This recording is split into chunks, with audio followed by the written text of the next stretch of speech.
Hello, welcome back to another breaking news update. My name is Jimmy Boyd, and you were watching Boyd News. I want to thank you so much for tuning in today. I'm back with another update coming out from the war between Russia and Ukraine, and I've got a lot of big news I'd like to share with all of you today. So, we're not going to be talking so much about attacks inside of Russia, as last night it appears to be pretty quiet. We do have some explosions reported inside of Russian territory last night, but we are going to start this video off talking about the Moldovan president. Maya Sandu, she did visit Kyiv today, as you can see here in the video footage. She met with Volodymyr Zelensky. They held a press conference to talk about what's going on inside of Transnistria right now. So I've got an update regarding that. It looks like the Ukrainians want to step in and help. With Transnistria, this is a breakaway region inside of Moldova that's currently Russian controlled, not recognized by the West as Russian territory, but nonetheless Russian controlled right now. And as of January 1st, 2025, just about 3 weeks ago, we had Russian gas supplies cut off through Ukraine over to Eastern Europe completely. So this put Transnistria in the dark, and it looks like they have just a few days left of gas supplies and electricity. They're having a lot of issues in an energy crisis right now, followed up with a financial crisis. So Ukraine wants to step in and help out with supplying coal over to Moldova, which will help out the region of Transnistria as well, help them solve their electricity crisis, energy crisis they're having over there right now. And then also in return, they want to receive energy for electricity. So that's big too, because we know Ukraine is short on electricity right now. So that would really help them out. So Ukraine is offering that to Moldova right now and Transnistria. So that's why the Moldovan president has visited today. So I'll show you guys all the details on that, and we'll talk about that as we move forward.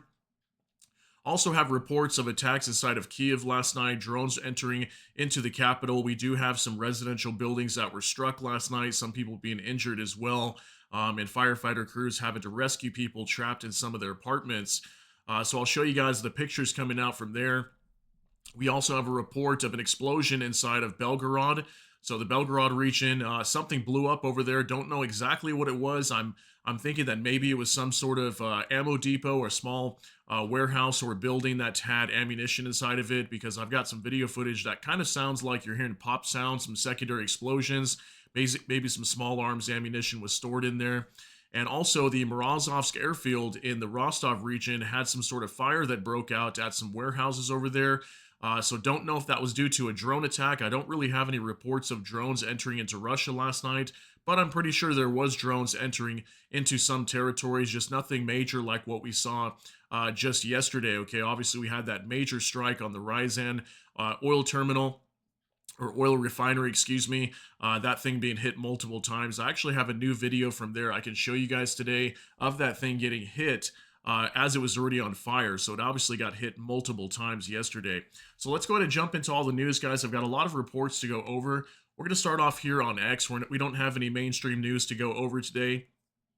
So take a look at this from Military News UA. President of Ukraine, Volodymyr Zelensky, celebrates his 47th birthday today. So today was his birthday, as far as I know, on January 25th, 2025. He's now 47 today. So big happy birthday going out to Volodymyr Zelensky. We'll start off the video with that, or at least our updates. Now we'll move on to Max 24. Ukraine and Moldova are ready to meet to the energy needs of the residents of Transnistria. Zelensky and Sandu said at the meeting. Earlier, Transnistria said they only have gas for a few days. Okay, so you can see here Transnistria, which is this breakaway region here, this kind of shaded brown of Moldova, and then you got Ukrainian territory over here. Okay, they're completely landlocked. They're cut off from Russian gas supplies as of the end of that contract. In January 1st, Ukraine decided to cut off that contract with Russia, with Gazprom. So, Transnistria being ultimately affected by this, and Ukraine is going to be stepping up to help them, and I'll show you guys all those details. So this is what we're going to be talking about primarily in the beginning here, is Transnistria, to give you guys that update, okay? Now moving on to Maya Sandu, the president of Moldova. Had a productive meeting with President Zelensky in Kyiv. We discussed regional security, infrastructure links, trade, and EU accession. A particular focus was energy cooperation and resisting Russian blackmail. I am grateful for Ukraine's solidarity. Okay, so here's a picture of Maya Sandu and Volodymyr Zelensky as they met today in Kyiv. So moving on to another update from Volodymyr Zelensky now. I am delighted to welcome Maya Sandu, a true friend of Ukraine, to Kyiv today. We had an in-depth dialogue about the situation in our region. Our neighbors are facing a serious and unstable situation, and only through joint efforts can we resolve it. This includes the energy sector and many social issues that are being used by our mutual enemy against the interests of not just Moldova, but our entire region. A crisis free Moldova is, among other things, our security. We must work together and support each other and find joint solutions that can help people. Okay, so this was that same video that I showed you guys on the waiting screen when you came in of Maya Sandu and President Volodymyr Zelensky meeting today. So now we got a video coming out from that conference.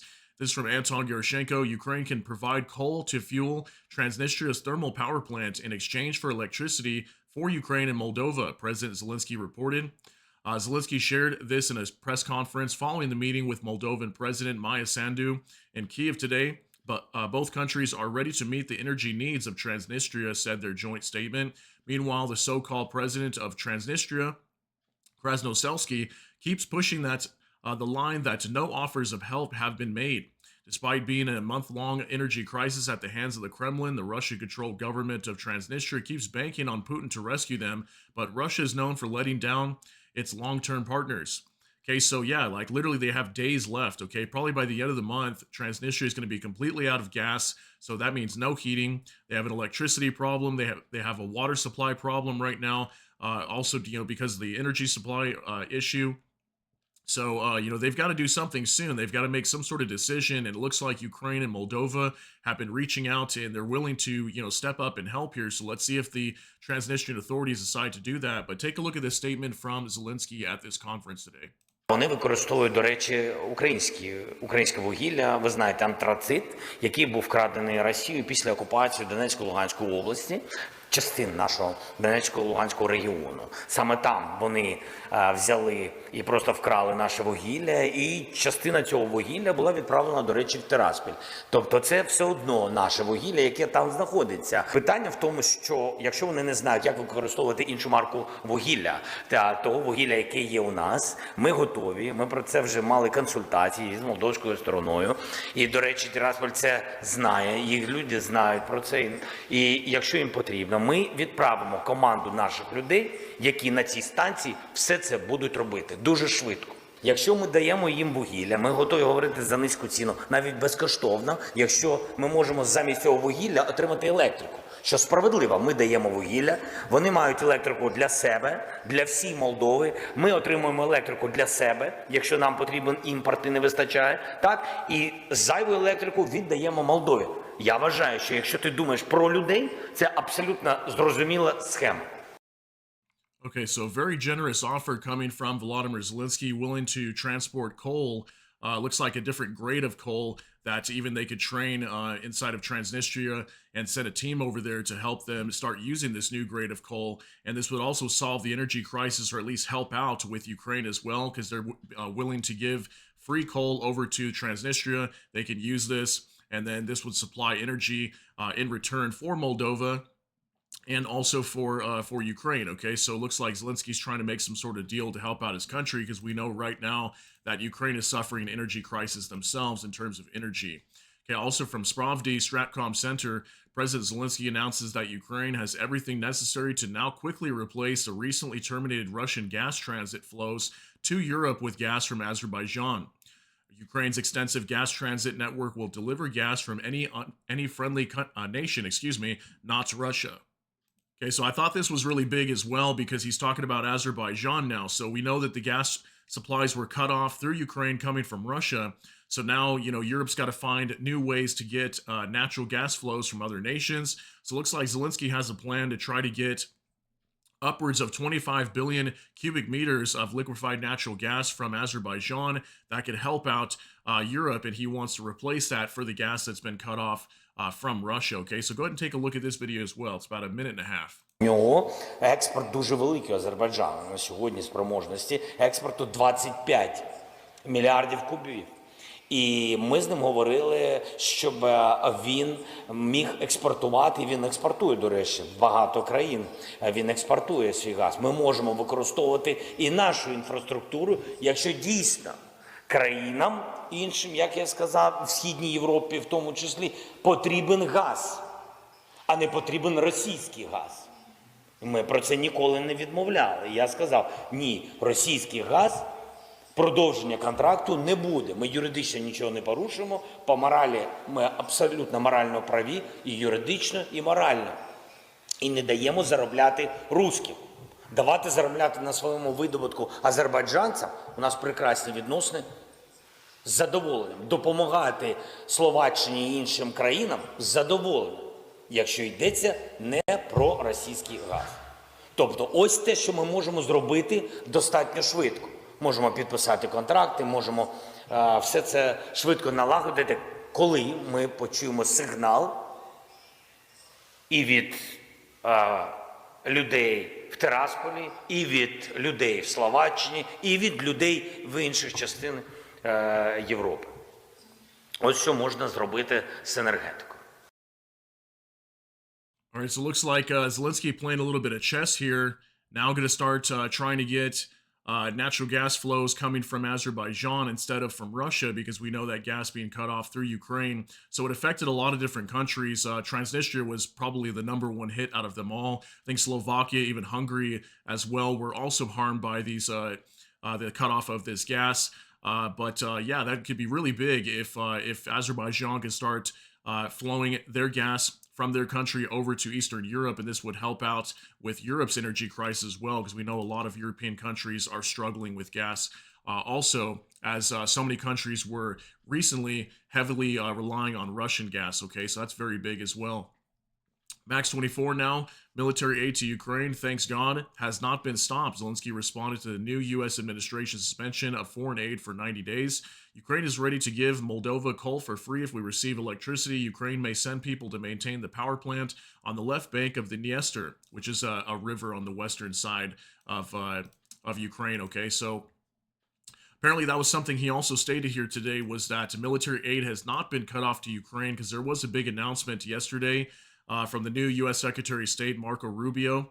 Under the Trump administration, he came out saying that all foreign aid was suspended for like 90 days. And I was wondering if this was going to affect Ukraine, but I guess the Pentagon came out and said it does not affect Ukraine. So Ukraine's still going to be continuing to get weapons from the U.S., at least for right now. So that's some good news, okay? At least under that suspension, they'll still be receiving them. So from Bliskovka now, a 9-story residential building was damaged as a result of an enemy attack in the Kyiv region, said the acting head of the regional military administration, Mykola Kalashnik. The balconies of floors 4 through 8 were destroyed and window frames were broken. There was no information about the victims. So we had a drone attack reported last night, okay? I think there was something like 60, 70 drones that were flown into Ukraine. Nothing too extreme, but we did have some buildings being hit once again, okay? This is probably the second or third time over the last week we've been seeing high-rise apartment buildings taking direct hits from these drones. This was a new picture coming out today. We don't know if anybody was actually hurt yet, but for the Ukrainian Review now, State Emergency Service shows consequences of enemy attack on Kyiv region. In Cherkasy region, the enemy targeted critical infrastructure with UAVs. Rescuers extinguished a fire on an area of 200 square meters. Okay, so even in the Cherkasy region of Ukraine, we had some destruction over here as well. Looks like a car caught on fire was destroyed. Somebody's home as well, okay, inside of an apartment building, once again being struck. You can see more damage here to another high-rise building. I'm not sure if that's that same one or somewhere next door, but looks like we did have some destruction, just like what we saw in those last photos inside of Kyiv. Okay, so here's some more pictures of firefighter crews trying to put out some flames. So definitely had some attacks inside of Ukraine last night.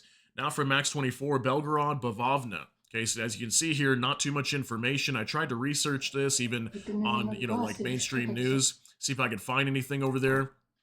But there's not really any reports on this, okay? So it looks like it may have been like a small attack, or maybe there was some sort of just random detonation or explosion over here. Don't really know exactly what happened, but take a look at these videos. We got 3 of them here, and they're all pretty short. We'll start off with this first one.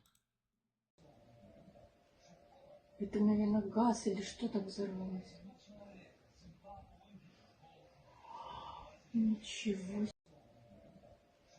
All right, not too much going on here. It's really hard to see. I know half the screen is blurred.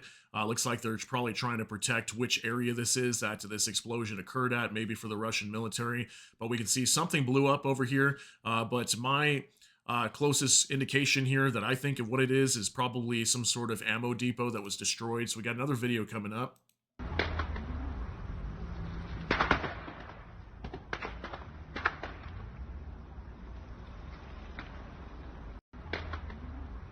Okay, so if you listen closely here on this video, you can kind of hear some popping sounds. I'm not sure if that's just the wood kind of snapping as it's burning, or maybe this is some sort of secondary explosions. Maybe some small arms ammunition was stored in here is kind of what I was thinking. So we got one more video coming up. We'll take a look at this as well.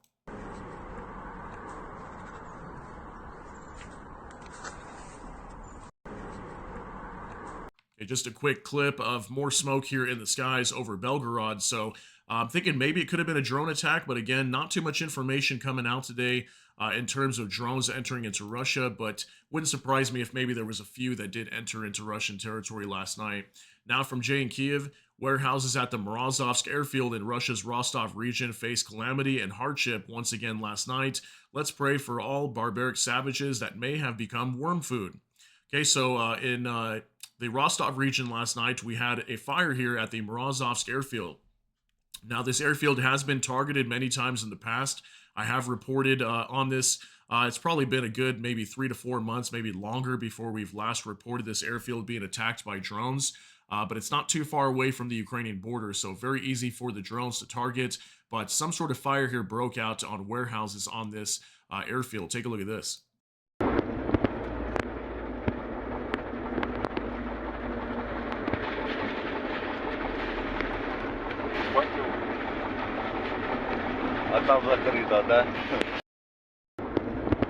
All right, so we can see somebody driving by here, and we've got a massive fire at the Morozovsk airfield, and we even have some emergency crews here showing up on the scene. So again, don't have too much information on what causes fire. Maybe this was some sort of sabotage. Who knows? It is a military airfield, so it's possible.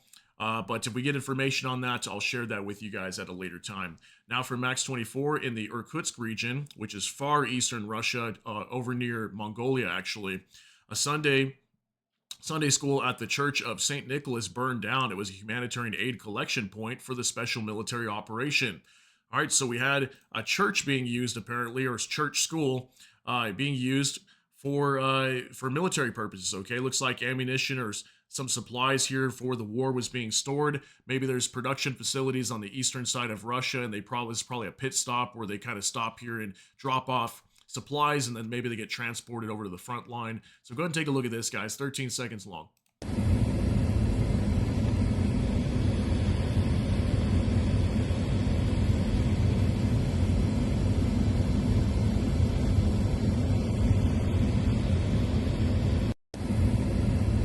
All right, so I wonder what kind of supplies were in here, because we don't really hear any like secondary explosions. So I'm thinking maybe it wasn't ammunition being stored in here. Maybe it was, who knows, military gear, maybe clothing, anything like that that could potentially be used for the war is what I'm thinking. So now move on to another update now from Bliskovka again. Bukovinian, paratroopers destroyed a unit of Russian Marines who were killing Ukrainian prisoners in the Kursk region. These were war criminals from the 155th Separate Mechanized Brigade of the Russian Pacific Fleet. We cannot publish 21 plus videos here due to the platform's policy, but all the footage is available on our Telegram channel. They even have a link here. So, yeah, unfortunately, I can't show this video as well. This video was popping up on X today, but it's pretty gruesome, I guess you could say. It does show a lot of dead bodies. So looks like we did have some Russian Marines who were trying to kill Ukrainian prisoners. We've seen this countless times, okay? Lots of Ukrainian prisoners being executed.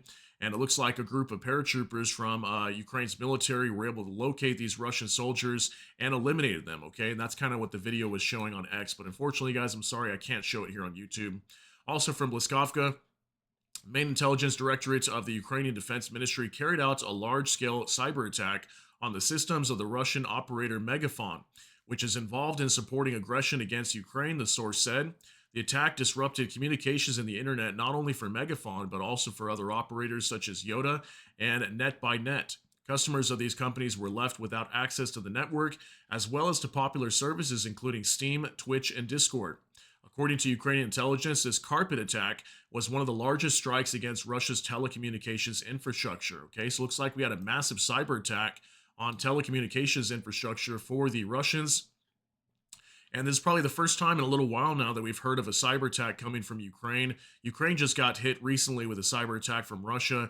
It looks like this is the next attack coming from Ukraine now, targeting telecommunications inside of Russian territory. Okay. Now, also from Max 24, destruction of Russian Buk M3. Okay, so I believe this is an air defense system, and we can see here being destroyed by a drone. Okay, this is most likely a Baba Yaga drone. You can see those little bombs being dropped right there, actually. The Baba Yaga drone has been destroying so many of these Buk M3 and I think even M1 air defense systems, I think is what they're called. We've been showing lots of video footage of these being hit recently. You can see this vehicle trying to back up right now as these little bombs are being dropped on top of it. Okay, so essentially what we understand here is looks like another one was destroyed inside of Russian territory, maybe in eastern Ukraine.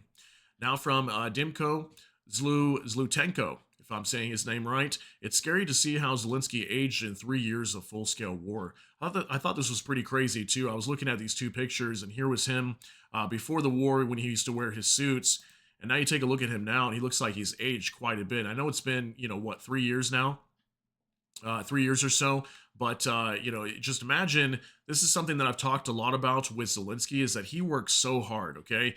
Whatever people might think about him, whether it's positive or negative, what I would say about him is, every single day he's always at some sort of conference or meeting, flying all over the place. I mean, there is never a dull day for this man. He is always working his butt off and involved in something in terms of helping Ukraine. So just imagine the amount of stress that's got to put on your body, and just thinking every day that Ukraine doesn't want to fall to Russia, and you're doing everything you can to prevent it.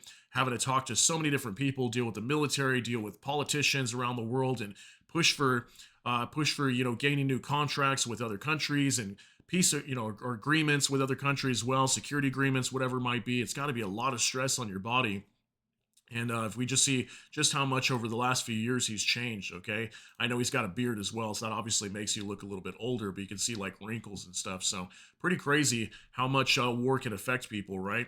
Now from Mosin Technical, a company of Ukrainian Leopard 2A4 main battle tanks in service with the 155th Mechanized Brigade at a training ground in central Ukraine. So I thought this was cool to see some of these Leopard tanks, okay? And I believe these come from Germany. To see a company of these. Okay, looks like at least 6 or 8 of these stationed at a training ground inside of Ukraine. So here's some new footage. This actually came out yesterday. I thought that was pretty sweet to show you guys. All right, now moving on to another update from War Translated Dmitry. A Ukrainian fiber optic FPV drone flew right up to the entrance of the occupiers' dugout in the Kursk region, but they got lucky. It failed to detonate. Okay, so we've got a video here about 12 seconds long. Take a look at this, guys.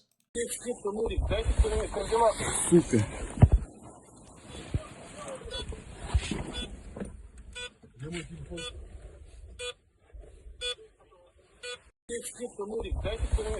All right, so it looks like these Russians got lucky in the Kursk region, and a little bit of information on these fiber optic drones if you're not aware of these. So these are just little FPV drones. Looks like it had a bomb attached to it. It did not detonate, so they got lucky that it didn't explode right there in front of them. Yeah, apparently they've got like a fiber optic cable that's attached to them.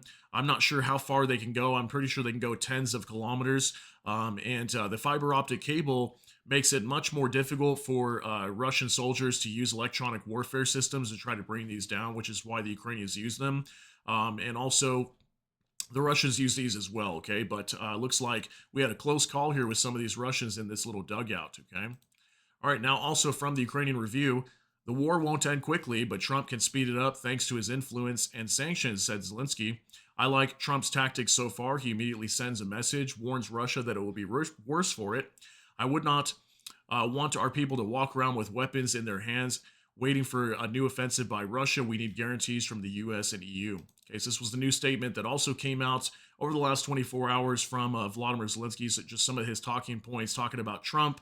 He believes Trump is going to be able to help end this war. We'll see if that's going to end up being the case. And then also in terms of security guarantees, this is something that he's been mentioning a lot, that Ukraine does need official security guarantees to make sure that Russia can never attack them again. And at the same time, they've got to beef up their military, which they're already doing that right now, okay?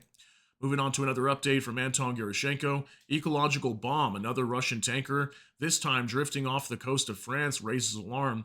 A Russian tanker broke down and is drifting in the Bay of Biscay off the coast of France. The ship named Unity lost power in stormy conditions on January 23rd, according to the publication Splash 247.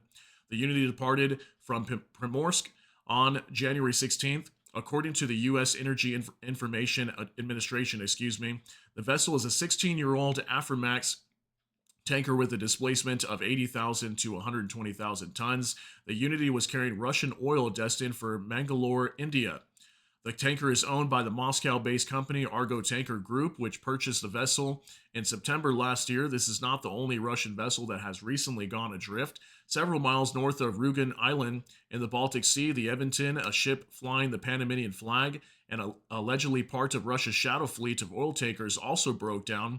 Blue Sky user Aun Sun, I'm not sure if I'm saying that right, that's kind of a tough name to say, was one of the first to notice the stranded vessel. They called the ship dead in the water and were worried that intensifying storm conditions could lead to an ecological disaster.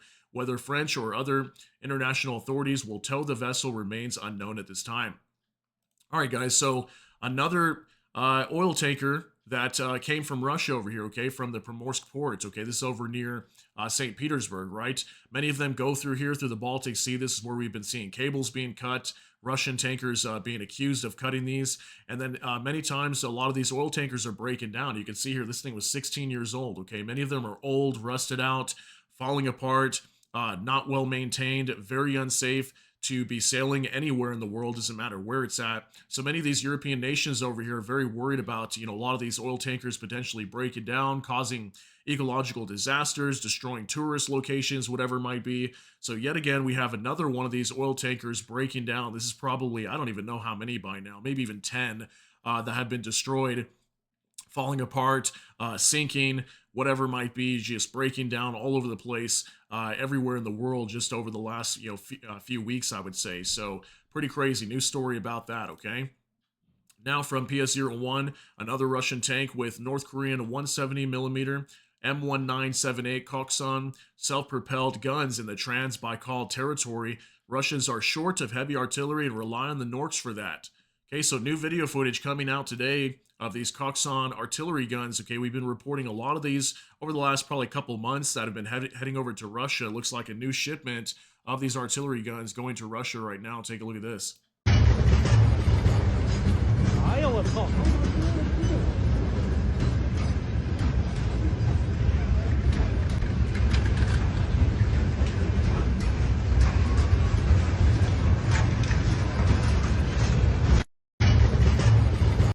All right, so a brand new shipment of these Koksan artillery guns coming from North Korea over to Russia. We know this video has got to be very recent as well because there's snow here on the ground.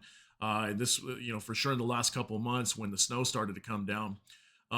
So this is bad news for Ukraine once again. More of these artillery guns going to the front line. And also, something we heard recently that I reported to you guys is that the North Koreans are preparing to send more reinforcements over to the Kursk region, as we've been hearing that up to maybe a third of them have already been wiped out.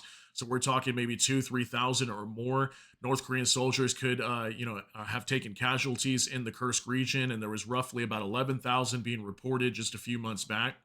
And apparently they're going to be sending more over there. And as far as we know, this should be like artillery units, and like operators that are going to be firing these ballistic missiles, the KN-23s that the North Koreans also send over there. So this makes sense why we're seeing a lot of artillery guns heading to the Kursk region, as from what we understand, that's majority of the reinforcements that are going to be heading over there. Now from Max 24, a large number of Russian soldiers were taken prisoner near Vovchansk in the Kyiv region. Okay, new video coming out about a minute long of Russian soldiers in the Vovchansk area. This is close to the border of Russia in the Kyiv region. Vovchansk, I've been talking about this with you guys a lot over the past probably 6 months when Russia started to launch their offensive onto Vovchansk. This town's basically destroyed. There was roughly, I think, about 20,000 or so people living there, and it's completely gone. Take a look at this video. Бачили, що я вже тут. Дай привіт передам Максу. Передавай. Пацани, Макс, Філін, здорово, брат. Я вже тут. Я вже на роботі, блядь. Від мене привіт передай.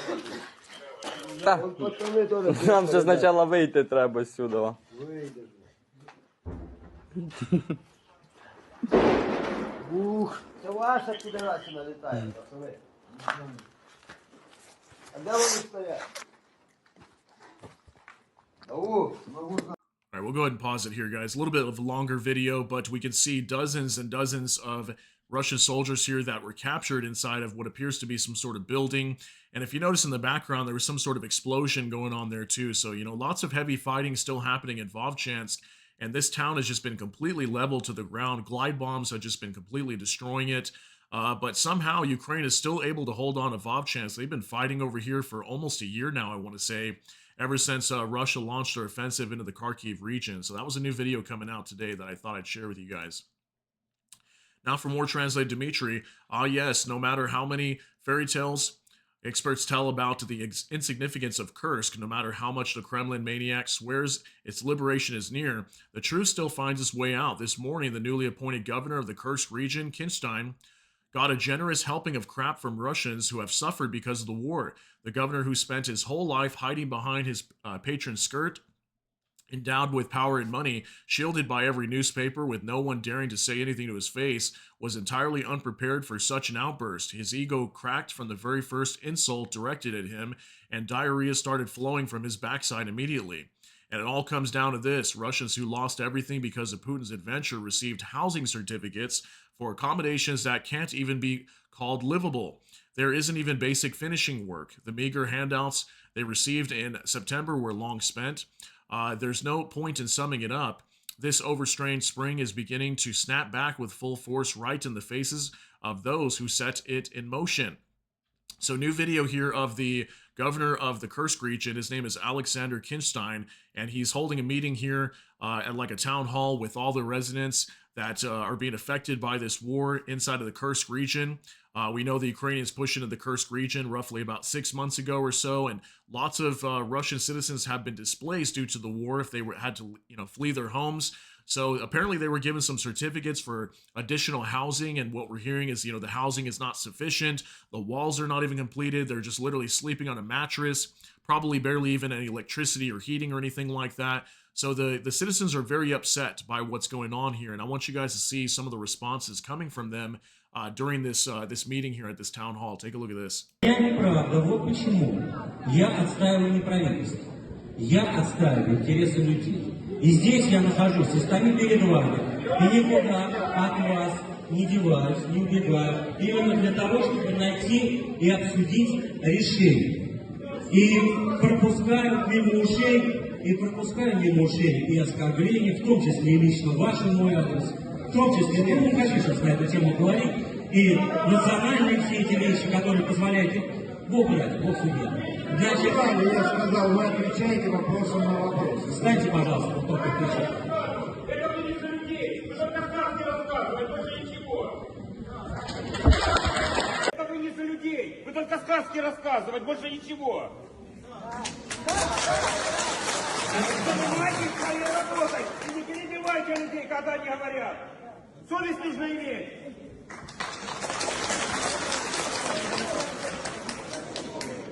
Я здесь не для того, чтобы отстаивать интересы правительства. Я здесь для того, чтобы действительно услышать людей. Нигде. Вот 6 месяцев. Деньги, раз вы за людей. Где деньги? Мы потеряли их. Мы все потеряли. Мы сейчас купили бабушке квартиру. Ей зайти туда нельзя. Ни отделки нету, ничего нет. Что мы должны делать? Меня упрекнули в том, что я не даю сказать. Пожалуйста, я даю высказаться. Александр Алексеевич, ну и как же будем решать этот вопрос? Свои компенсация нужна всем, это объективная необходимость. Поймите, это объективная необходимость. Подождите. Люди потеряли все. Вот сейчас заходят, получают по сертификату. Там даже чистовой отделки нет. Люди покупают надувной матрас или спят на полу. Вот эти 150 тысяч, которые давали, они истрачены на съем жилья, потому что раздавали в сентябре.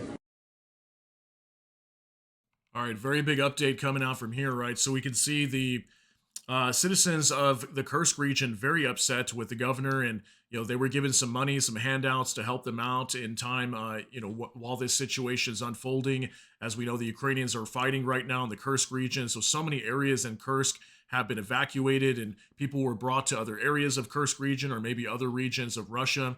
And the amount of money they were being given, the support that's being given by the government is clearly not enough. And this also shows how so much of the resources are being allocated for the war, not so much for the citizens. And it's very sad. That happens to be the case that we see with a lot of governments, not with just Russia. Whenever there's some sort of natural disaster or something, a lot of time the citizens get nothing.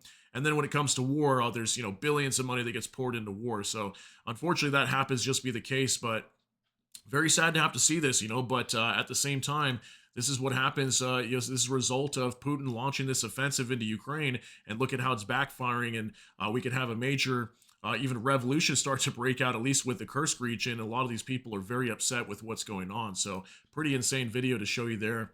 Now for military news UA in the Khabarovsk, if I'm saying that right, territory, an AN-24 plane failed to take off due to a technical malfunction and crashed into a bush. Everyone is alive. So once again, planes crashing inside of Russia, guys, been due to a lot of the sanctions. They can't even maintain or repair these planes a lot of times. So take a look at this. Нихуя прилетели, короче, в кусты, нахуй, ебаного. Вот так, нахуй. Пиздец, заебались. А чё? Только в рубашке. А чё, тебя снять, что ли? All right, so just a note, I would never fly on a plane inside of Russia because these planes are just crashing all over the place. And again, a lot of this is due to sanctions. Russia can't even get a lot of parts that they need to repair these planes. So a lot of times they're flying these things until they crash into the ground because they just literally can't even maintain them. So pretty insane, guys. Another plane, again, crashing inside of Russia. Now from Igor Sushko, Russia, another Ukrainian drone strikes the already burning Ryazan oil refinery. Locals sound excited for capturing the exclusive footage. So this is a new video that actually came out yesterday during this attack with Ryazan, but I wanted to show you guys this as this was a video showing direct strikes on this facility when it was already burning. Excuse me. We talked about this yesterday. Take a look.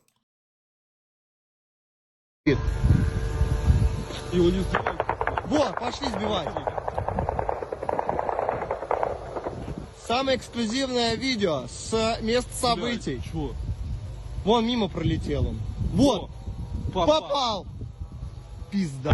Да нахуй. All right, so this is a massive oil refinery inside of Russia in the city of Ryazan, roughly about 600 kilometers from the border of Ukraine. We talked about this, gave you guys a whole update yesterday.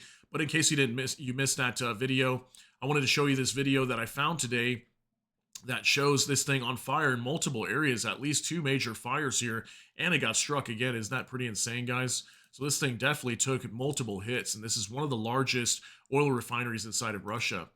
All right, a couple more things to share with you guys before we get you out of here. This is from Max 24. Ukrainian air defense shot down 46 out of 61 Shahed UAVs, 15 UAVs suppressed by electronic warfare, 2 out of 2 Kh-59-69 missiles also being shot down, okay? So that's good news. They were able to take down all the incoming missiles last night. So yeah, 61 Shahed drones going into Ukraine last night from Russia, most of them being shot down or suppressed by EW, or electronic warfare.